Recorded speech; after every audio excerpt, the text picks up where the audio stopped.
सध्या दिल्लीला गेलेले आहेत. एकीकडे कांदा प्रश्न आणि महत्वाचे प्रश्न आहेत. तुम्ही परवा आंदोलन देखील जोरदार केलं. दुसरीकडे अमित शहाची जागा वाटपासंदर्भात चर्चेसाठी गेले अशी चर्चा कानावर येते. खरं म्हटलं तर कालपर्यंत काँग्रेसवर टीका करणारे की दिल्लीतून निर्णय घेतात अशा प्रकारची टीका करणारे आता परत दिल्लीमध्येच निर्णयाला जात आहेत. राज्याच्या असलेल्या निर्णयाची प्रक्रिया करत असताना तिथे निर्णय जाहीर करून दिल्लीमधून परवानगी आणायला पाहिजे एवढं वजन महाराष्ट्रातल्या राजकीय असलेल्या त्यांच्या नेत्यामध्ये असायला पाहिजे. पण दुर्दैवाने परत एकदा या कांदा खरेदीच्या संदर्भामध्ये आणि ऊसाच्या आणि साखरेच्या प्रश्नासंदर्भामध्ये बैठकीला दिल्लीला जात असतील.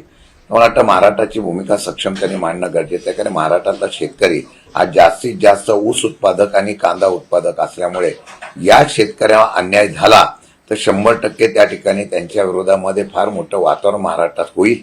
आणि मला वाटतं की काल आम्ही आंदोलन केलं त्याची प्रचिती आपण बघितले असते की लोकांचा फार प्रक्षोभ 3 तास लोक या असलेल्या आंदोलनामध्ये शेतकरी सहभागी झाला होता. त्यामध्ये मुख्यमंत्र्यांनी टिप्पणी केली की काही लोक राजकीय स्टंट करण्यासाठी आणि फोटो काढण्यासाठी आंदोलन करतायत. मला वाटतं विरोधी पक्षांना आंदोलन करण्याची संधी न देण्याची काम या राज्य सरकारकडून अपेक्षित आहे. पण मला वाटतं तसं न दिल्यामुळे लोकांच्यासाठी आम्ही रस्त्यावर उतरतो. मग आपल्याला काय समजायचं ते समजा, परंतु मला वाटतं की आम्ही तशा पद्धतीने आंदोलन केल्यामुळेच याची व्याप्ती वाढली, धसका घेतला आणि मग आज दिल्ली दरबारी जाऊन या कांदा उत्पादकांना न्याय देण्यासाठी आम्ही प्रयत्न करण्याची ग्वाही जी दिलेली आहे ते फक्त विरोधकांनी केलेल्या या आंदोलनामुळेच होत आहे असं माझं म्हणणं आहे. दुसऱ्या बाजूला राजकीय चर्चा सुद्धा होते विधान परिषदेच्या जागांसंदर्भात. राज्यात एकमत होत नाही म्हणून दिल्लीत हे नेते आता अमित शहांसोबत चर्चा करत असल्याचं समोर आलं. असं आहे की फार काळ हे एक वाक्यता राहील असं मला वाटत नाही. मी पहिल्या प्रथम बोललेलो आहे की प्रत्येक पक्ष आपलं स्वतःचं स्थान बळकट करण्यासाठी त्या ठिकाणी प्रयत्न करतोय. त्यामध्ये विशेषतः 2 पक्षामध्ये फार मोठ्या प्रमाणात चढाओढ लागलेली आहे आणि ती या ठिकाणचा असलेलं एकमत होत नसल्यामुळे दिल्लीमध्ये जात आहेत. आम्ही वाट बघतोय की तिथे काय निर्णय होतोय. जर कोण स्वबळाच्या माध्यमातून निर्णय घेण्याचा प्रयत्न करत असेल तर त्यांच्यात ती दुही पडली जाईल. आणि मला वाटतं की राज्य स्तरावर एकमताने या ठिकाणी राज्यकारभार चाललाय किंवा एकमताने प्रत्येक नेत्यामध्ये एक वाक्यता आहे असं चित्र सध्या तरी दिसून येत नाही. महायुतीमध्ये एकमत नाही असं म्हणतात. महाविकास आघाडीमध्ये सुद्धा बंडखोरी झाली आहे. परभणी, बीड, लातूर त्यासोबतच परभणीच्या जागेसंदर्भात राष्ट्रवादीच्या किंवा इतर उमेदवारांना न विचारता शिवसेना ठाकरे गटाच्या नेत्यांनी अर्ज विकत घेतला आणि अर्ज दाखल करण्याची प्रक्रिया सुद्धा सुरू केली. आज आमची बैठक आहे. आज बैठकीमध्ये आता 2 वाजता बैठक होईल. त्या 2 वाजताच्या बैठकीमध्ये आम्ही निर्णय घेतोय, चर्चा करतोय. पहिलीच बैठक आहे. आपण सांगितले तशा पद्धतीने आमचे पण काही कार्यकर्ते इच्छुक आहेत की आम्हाला फॉर्म भरायचा आहे. परंतु आम्ही बैठक घ्यायची म्हणून आम्ही सगळे चर्चा करण्यासाठी थांबलेलो आहोत. या चर्चेमध्ये 100% चर्चा करून मार्ग काढण्याचा आम्ही प्रयत्न करू. छगन भुजबळांची एक महत्वाचं स्टेटमेंट सध्या समोर येत आहे. रात्री त्यांच्या पक्षाची बैठक झाली आहे. त्याच्यामध्ये ते म्हणले की भाजप कुठेतरी आपल्याला संपवायची चिन्ह दिसायला लागलेली आहेत. एसआयआरच्या निमित्तानं आपल्या विचारधाराशी संबंधित मतदार कमी केले जात आहेत आणि त्यामुळं राष्ट्रवादी काँग्रेस पक्षाला सर्व जागांवर उमेदवार उभे करायला हवेत, त्याची तयारी करायला हवी. एकंदरीतच मोठ्या पक्षांची भीती छोट्या पक्षाला दिसते. जे स्वर्गवासी अजितदादांनी धोका ओळखला होता तो आता भुजबळ साहेबांनी ओळखला असेल.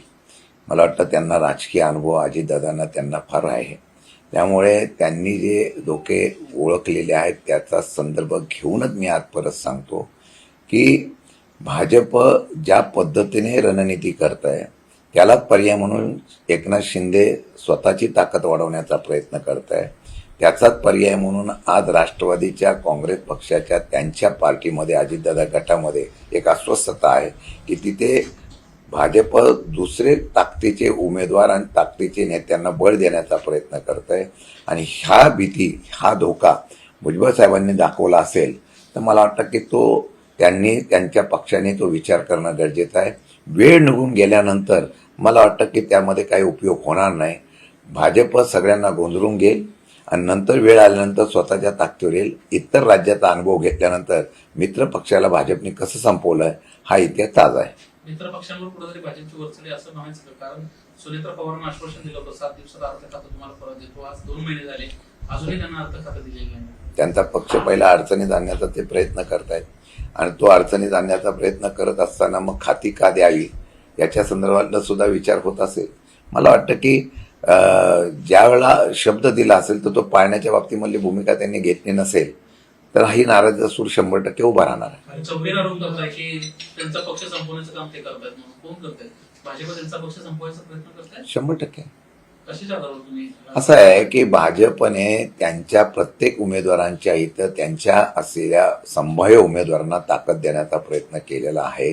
हे त्यांच्या असलेल्या लोकांना सुद्धा माहिती आहे आणि मला वाटतं की येणाऱ्या काळामध्ये जर आपण बघितलं की आता विधान परिषदेच्या निवडणुकीमध्ये सुद्धा तुम्ही पाहिलं असेल की विधान परिषद निवडणुकीला सुद्धा ज्या मित्र पक्षाला किती जागा देत आहेत यावरूनच त्यांना त्या पद्धतीने माहिती निश्चितपणाने मिळाली असेल.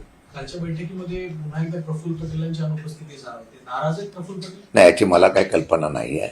त्यांच्या पक्षाच्या नाराजीचा त्यांच्या पक्षातल्या बैठकीमध्ये काय घडलं काय नाही घडलं याची मला पूर्ण कल्पना नाही. परंतु मला वाटतं जर अशा प्रकारची अस्वस्थता असेल तर मला वाटतं की त्याचा निश्चितपणाने भाजप फायदा घेईल आणि तसं जर का असेल तर आम्ही त्या ठिकाणी निश्चितपणाने मागे सुद्धा त्या असलेल्या संदर्भामध्ये या असलेल्या घडामोडीवर बारकाईने लक्ष ठेवून असू. पुढे काय करायचं ते आम्ही आमच्या पद्धतीने आमची भूमिका करू. पक्ष वाढवण्याच्या बाबतीमधला आमचा प्रयत्न सुरू आहे.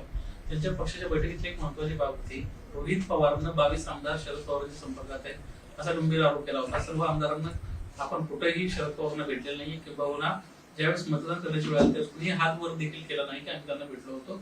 कुठेतरी रोहित पवार जाणीवपूर्वक पक्षाची बदनामी करतात असा त्यांच्यावर आरोप केला. मला याबद्दलची काही कल्पना नाही. अशा प्रकारची चर्चा झालेली नाही माझ्याकडून आणि मला वाटतं की या संदर्भात जी काही चर्चा असेल रोहित पवारने केली असेल परंतु पक्षाच्या माध्यमातून मला याची कुठली कल्पना नाही. नागपूरमध्ये घटना घडली काल राष्ट्रवादीच्या बैठकीत तटकरेंनी सुद्धा नाराजी व्यक्त केली की जेव्हा माझी किंवा पक्षातल्या ज्येष्ठ नेत्यांची बदनामी होती तेव्हा पक्षातले सिनियर लोक बोलत नव्हते. त्यामध्ये छगन भुजबळ यांची सुद्धा त्यांच्यासोबत खडाजंगी झाली. त्या पक्षामध्ये 2 गट पडलेली ही वस्तुस्थिती आहे आणि त्या पक्षामध्ये 2 गट पडलेले असल्यास त्यांचा अंतर्गत प्रश्न आहे. त्या अंतर्गत प्रश्नावर त्यांनी काय निर्णय घ्यायचा तर त्यांच्या पक्ष प्रमुखांनी त्याच्या बाबतीमध्ये निर्णय घ्यावा. नाराज गटाला कोणाला घेता का तुम्ही? मी त्या दिवशीही सांगितलेलं आहे पक्ष वाढवण्याच्या दृष्टिकोनातून अजून कुठल्याही प्रकारची तशी चर्चा नाही. पक्ष वाढवण्याच्या दृष्टिकोनातून काय योग्य वाटेल त्यावेळेला ज्यावेळेला परिस्थिती निर्माण त्यावेळेला आम्ही निर्णय घेऊ. नागपूरमधली एक विद्यार्थिनी आहे, वसतिगृहामध्ये जी काही सध्या परिस्थिती आहे, जी काय मानव आहे याची तक्रार तिने थेट मुख्यमंत्र्यांकडे केली आणि त्या मुलीलाच आता वसतिगृहातून काढून टाकण्यासाठी नोटीस देण्यात आली. आजचे दिन आहे. मुख्यमंत्र्यांच्या नागपूरमध्येच अशा प्रकारचे प्रयत्न निर्माण होत असतील आणि तक्रार करणाऱ्या मुलीला जर काढून टाकत असतील तर मला वाटतं की हे फार दुर्दैवाची गोष्ट आहे. एखाद्या गोष्टीच्या संदर्भामध्ये कुठेही तक्रार ऐकली जात नसेल आणि ती जर वरिष्ठांकडे कळवली असतील आणि त्या कळवल्यानंतर सुद्धा त्यांच्यावर कारवाई करण्याचा प्रयत्न होत असेल तर ज्यांनी कारवाई केली त्याची माहिती आम्ही घेतो आणि त्यावेळेला त्या मुलीच्या पाठीमागे आम्ही 100% उभे राहू. एसआयआरच्या अनुषंगानं कशा पद्धतीने तुमची तयारी चालू आहे? एसआयआर सध्या राबवणं सुरू केलेलं आहे. एसआयआरच्या माध्यमातून आम्ही आता प्रत्येक मतदारसंघामध्ये आमच्या लोकांना तशी कल्पना देतोय. बैठका करून त्याच्या सूचना केलेल्या आहेत. काय प्रगती झाली आहे त्याचा मी आता आढावा घेतलेला आहे. भविष्य काळामध्ये 1 महिन्याच्या आतमध्ये सगळीकडे एसआयआरच्या बाबतीमध्ये BLA नेमण्यासाठी आम्ही पक्षाच्या माध्यमातून फार मोठ्या प्रमाणात प्रयत्न करून ती यंत्रणा राबवण्याचा प्रयत्न करू. 5-6 महिन्यांपूर्वी पोर्शे अपघात प्रकरण खूप महाराष्ट्रामध्ये गाजलं होतं आणि त्या अपघातामध्ये जे आरोपी होते ते नुकतेच जेलमधून बाहेर आले. त्यांच्या सेलिब्रेशनचे व्हिडिओ सध्या सोशल मीडियामध्ये खूप व्हायरल झालेले आहेत. अग्रवाल नावाची फॅमिली आहे. पोर्शे अपघात पुण्यामध्ये जो घडला होता त्याचा मुख्य आरोपी जेलमधून बाहेर आलेला आहे. त्याचं चंगीज स्वागत देखील केलेलं आहे. असं की एखाद्याच्या मृत्यूला कारणीभूत ठरल्यानंतर ते बाहेर आल्यानंतर त्याचं सेलिब्रेशन होत असेल तर मला वाटतं दुर्दैवाचं आहे. आणि त्या असलेल्या सेलिब्रेशनमध्ये जर काही नामांकित व्यक्ती त्या ठिकाणी हजर राहत असतील तर त्याही पेक्षा मोठं दुर्दैवाचं आहे. मला वाटतं की आता या ठिकाणी माणुसकी त्या मानसिकता माणुसकीची संपलेली आहे अशा प्रकारची अत्यंत त्या ठिकाणी हे दिसतंय. मनोज जरांगेंच्या आंदोलनाच्या संदर्भात पुन्हा एकदा ते स्वतः उद्या पत्रकार परिषद घेत आहेत. सरकारकडनं प्रसाद लाड यांनी त्यांच्याशी चर्चा केली परंतु कुठेतरी चर्चा निष्फळ ठरल्याचं दिसते. पुन्हा एकदा ते आंदोलनाचा इशारा देण्याच्या पवित्र्यामध्ये नाही, आता मनोज जरांगेंच्या आंदोलनाच्या संदर्भातून त्यांना सरकारने जी काय आश्वासन दिली होती त्या आश्वासनाचं काय झालं याच्यासाठी ते परत त्या ठिकाणी बोलत असतील, आंदोलन करत असतील तर सरकारची जबाबदारी आहे. सरकारने त्याच्या संदर्भामध्ये परत आंदोलन होऊ नये यासाठी निर्णय घ्यावा आणि मार्ग काढण्याचा प्रयत्न करावा.